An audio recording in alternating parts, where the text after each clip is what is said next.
Diesel ದರ ಏರಿಕೆಯ effect. ಅಕ್ರಮ ಸಂಗ್ರಹ ತಡೆಗೆ ತೈಲ ಕಂಪನಿಗಳು ಅಲರ್ಟ್. ಬಾಟಲ್ ಕ್ಯಾನ್ಗೆ ಪೆಟ್ರೋಲ್ ತುಂಬಿಸೋ ಹಾಗಿಲ್ಲ.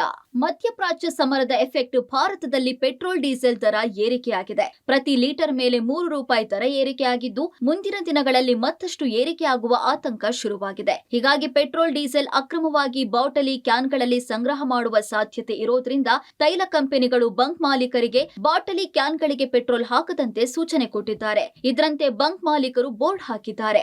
ಪೆಟ್ರೋಲ್ ಡೀಸೆಲ್ ದರ ಏರಿಕೆ ಬೆನ್ನಲ್ಲೇ ಒಂದಿಷ್ಟು ಜನ ಕ್ಯಾನ್ಗಳಲ್ಲಿ ಬಾಟಲ್ಗಳಲ್ಲಿ ಪೆಟ್ರೋಲ್ ಅನ್ನ ಸಂಗ್ರಹ ಮಾಡಿಟ್ಕೊಳ್ಳುವಂತಹ ಒಂದು ವ್ಯವಸ್ಥೆಗೆ ಇಳಿದಿದ್ದಾರೆ. ಸೊ ಹಾಗಾಗಿ ಇದೀಗ ಆಯಾ ತೈಲ ಕಂಪನಿಗಳು ಎಲ್ಲಿಯೂ ಕೂಡ ಬಾಟಲ್ಗಳಿಗಾಗಲಿ ಅಥವಾ ಕ್ಯಾನ್ಗಳಿಗಾಗಲಿ ಪೆಟ್ರೋಲನ್ನು ಹಾಕಬಾರ್ದು ಅನ್ನುವಂಥ ಸೂಚನೆಯನ್ನು ಕೊಟ್ಟಿದೆ.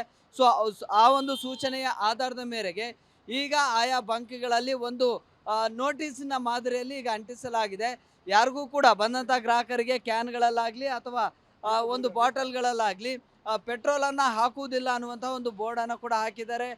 ಒಂದು ನೋಟಿಸ್ನ ಮಾದರಿಯಲ್ಲಿ ಕೂಡ ಅಂಟಿಸಿದ್ದಾರೆ. ಕೆಲವು ಬಂಕ್ಗಳಿಗೆ ಬಾಟಲ್ಗಳನ್ನ ತರ್ತಿದ್ದಾರೆ. ಬಾಟಲ್ಗಳಿಗೆ ಪೆಟ್ರೋಲ್ ತುಂಬಿಸದೆ ವಾಪಸ್ ಕಳಿಸ್ತಿದ್ದಾರೆ. ಇನ್ನೂ ಕೆಲವೆಡೆ ಫ್ಯಾಕ್ಟರಿ, ಜನರೇಟರ್ ಇತರೆ ಕೆಲಸಗಳಿಗೆ ಪೆಟ್ರೋಲ್ ಬೇಕಾಗಿದ್ರಿಂದ ಕ್ಯಾನ್ಗಳನ್ನ ತರ್ತಿದ್ದಾರೆ. ಅಂತವರಿಗೆ ಮಾತ್ರ ಪೆಟ್ರೋಲ್ ಹಾಕ್ತಿದ್ದಾರೆ. ಅಕ್ರಮ ಪೆಟ್ರೋಲ್ ಡೀಸೆಲ್ ಸಂಗ್ರಹಕ್ಕೆ ಬಂಕ್ ಮಾಲೀಕರು ಕೂಡ ಕಂಪನಿಗಳಿಗೆ ಸಾಥ್ ಕೊಡ್ತಿದ್ದಾರೆ.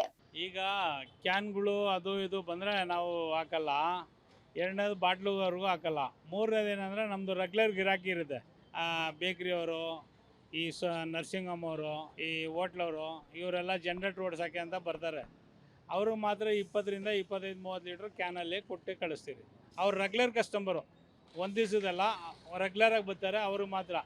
ಇನ್ನು ಯಾರಾದರೂ ಅಜಿನಬಿ ಹೊಸದಾಗೆ ಹೊಸ ಮುಖ ಹೊಸ ಇದು ಬಂದರೆ ಅವ್ರಿಗೆ ನಾವು ಒಂದು 20-25 ಲೀಟ್ರ್ ಹಾಕಿ ಕಳಿಸ್ತೀರಿ. ಅದಕ್ಕೆ ಮೇಲೆ ಹಾಕಿ ಕಳಿಸಲ್ಲ ಅಷ್ಟೇ.